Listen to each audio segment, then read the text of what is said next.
I want to show you a really quick demonstration to do with elements, mixtures and compounds. So what I've got here is I've got some sulfur and I've got some iron.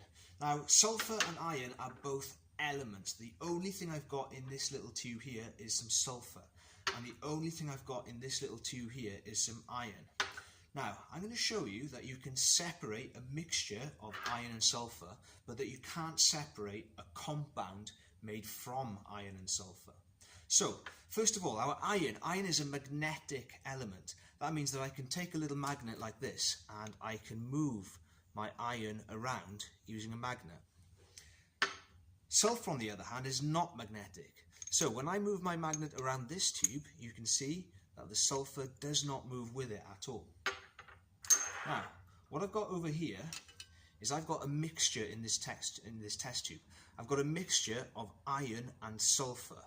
So what I can do, because it's a mixture, because it's just been physically mixed and not been chemically combined, I can separate the iron away from the sulfur. So hopefully you can see I'm moving the iron up, but I can see that you've got that yellow sulfur left behind at the bottom. But what will happen when I heat my iron and sulfur together to make iron sulfide? Well, let's find out. So to do this, I'm going to put them into the Bunsen burner. At the moment, I've got an orange flame, which is very, very safe because we can see it. I'm going to use a slightly hotter flame, so I'm going to go to a nice blue flame, which is hotter. I'm going to warm up my iron and sulfur together so that they react. And this is going to take a little bit of time. And what I'm doing here is I'm turning it from a mixture into a compound.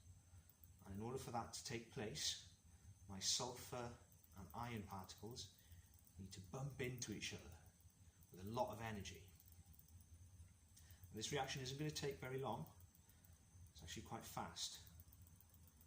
I can see now a small colour change which tells me that the reaction has pretty much finished. So just make sure, let it cool down a little bit first of all. And I made some iron sulfide. Now, what I've made here is a compound. So the iron and sulfide are no longer mixed together, they are chemically bonded. And let's just see if I can separate my compound using my magnet.